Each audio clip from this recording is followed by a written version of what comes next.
ಎಲ್ಲ ನನ್ನ ಊರುಕುಂಟುಮಂಟೂರು ಪಂಚಾಯಿತಿಯ ನಾಯಕರುಗಳು, ದೇವರಾಜ ಸಮುದ್ರ ಪಂಚಾಯಿತಿಯ ನಾಯಕರುಗಳು, ಇವತ್ತೇನು ಚೇಂಡಹಳ್ಳಿ ಗ್ರಾಮ ಹಾಗೂ ನಮ್ಮ ಪುತ್ತೇರಿ ಗ್ರಾಮ ತುಂಬ ಭವ್ಯ ಸ್ವಾಗತದೊಂದಿಗೆ ಬರ್ಮಾಡ್ಕೊಂಡಿದ್ದೀರಿ. ನಿಮಗೆ ನಾನು ಆಭಾರಿಯಾಗಿರ್ತೀನಿ. ಎಲ್ಲ ನನ್ನ ಅಕ್ಕಂಗಿರು, ಎಲ್ಲ ನನ್ನ ಯುವಕ ಮಿತ್ರರು ಮತ್ತು ಎಲ್ಲ ನನ್ನ ಊರು ಗೌಡ್ರೆಲ್ಲ ಸೇರ್ಕೊಂಡು ಬರ್ಮಾಡ್ಕೊಂಡಿದ್ದೀರಿ. ತುಂಬ ಸಂತೋಷ. ಇವತ್ತು ಸಾಯಂಕಾಲ ಪ್ರೋಗ್ರಾಮ್ ಆಗುತ್ತೋ ಇಲ್ಲೋ ಅಂತ ಅನ್ಕೊಂಡ್ಬಿಟ್ಟಿದ್ದೆ, ಮಳೆ ಜಾಸ್ತಿ ಆಯಿತು. ಅದೇ ಕಾರಣಕ್ಕೂ ಮಳೆ ನಿಲ್ಲೋದು ಮಳೆಯಲ್ಲೇ ಕಾರ್ಯಕ್ರಮ ಮುಗಿಸ್ಕೊಡ್ತೀನಿ ನಡಿ ಅಂತ ನಾನು ಬಂದ್ಬಿಟ್ಟೆ. ಇವತ್ತು ಪ್ರತಿ ಗ್ರಾಮಕ್ಕೂ ಕೂಡ ಶಾಸಕರ ಕೊಡುಗೆ ಇರಬೇಕನ್ನೋ ನನ್ನ ಆದ್ಯ ಕರ್ತವ್ಯ. ಸೊ ಅದರಿಂದ ಇಲ್ಲಿಂದ ಪುತ್ತೂರು ಗ್ರಾಮಸ್ಥರು ಸಾಕಷ್ಟು ಜನ ನೈಟ್ ಫೋನ್ ಮಾಡಿ ನಮ್ಮೂರಿಗೆ ರೋಡ್ ಅಧ್ವಾನ ಆಗಿದೆ ಅಂತ ಸಮಯ ಬರ್ಲಿ ಅಂತ ಕಾಯ್ತಾ ಇದ್ದೆ. ಇದು ಟಾರ್ ರೋಡ್ ಅಲ್ಲ, ಇದು ಸಿಮೆಂಟ್ ರೋಡ್, ಚಿರಕಾಲ ಇರ್ತಕ್ಕಂಥ ಸಿಮೆಂಟ್ ರೋಡ್.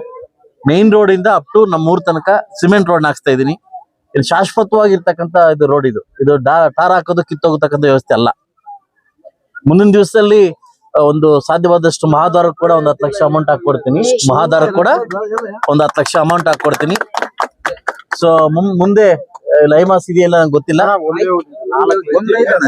ಅದು ಖಂಡಿತವಾಗ್ಲೂ ನಾನು ಪಂಚಾಯತಿ ಕಡೆಯಿಂದ ನಾನು ಅದನ್ನ ವ್ಯವಸ್ಥೆ ಮಾಡ್ಕೊಡ್ತೀನಿ. ಸೊ ಇವತ್ತಿನ್ನೂ 4 ಕಾಮಗಾರಿಗಳನ್ನ ಪೂಜೆ ಇಟ್ಕೊಂಡಿದ್ದೀನಿ. ಸೊ ಅಲ್ಲಿಗೆ ಹೊರಡ್ಬೇಕಾಗುತ್ತೆ. ಸೊ ನನ್ನ ಒಂದು ಧ್ಯೇಯ, ನನ್ನ ಒಂದು ಗುರಿ, ನಾನೆಲ್ಲ ಮುಳಬಾಗಲ್ ತಾಲೂಕಿನ ಎಲ್ಲ ವಿಲೇಜ್ಗಳಲ್ಲಿ ಕೂಡ ಶಾಸಕರದೊಂದು ಕೊಡುಗೆ ಇರಬೇಕು ಅನ್ನೋ ನನ್ನ ಆಸೆ. ಅದರಿಂದ ನೆರವೇರಿಸ್ಕೊಂಡ್ಬರ್ತಾ ಇದ್ದೀನಿ. ಈಗಾಗಲೇ ನನ್ನ ಎಲ್ಲ ಡಿಸ್ಟ್ರಿಕ್ಟ್ DC ಮತ್ತು ನಮ್ಮ ಇದ್ರ ಜೊತೆ ಒಂದು ಹೇಳಿದ್ದೀನಿ, ನನಗೆ ಪಟ್ಟಿ ಮಾಡಿ ಕೊಡಿ ಅಂತ. ಯಾವ ಊರಲ್ಲಿ ಏನೇನು ವರ್ಕ್ ಆಗಿದೆ, ವರ್ಕ್ ಆಗಿಲ್ಲ ಅನ್ನೋದು ಮಾಡ್ಕೊಡಿ ಅಂತ ಹೇಳಿದ್ದೀನಿ.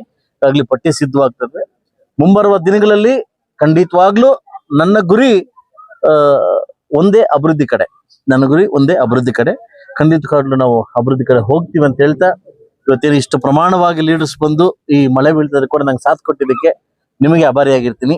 ಸೊ ಮುಂದಿನ ದಿವಸ ಖಂಡಿತವಾಗ್ಲೂ ಒಳ್ಳೆ ಅನುದಾನ ತಂದು ಅಭಿವೃದ್ಧಿ ಮಾಡ್ಲಿಕ್ಕೆ ಅವಕಾಶ ಮಾಡಿಕೊಡ್ತೀನಿ. Thank you.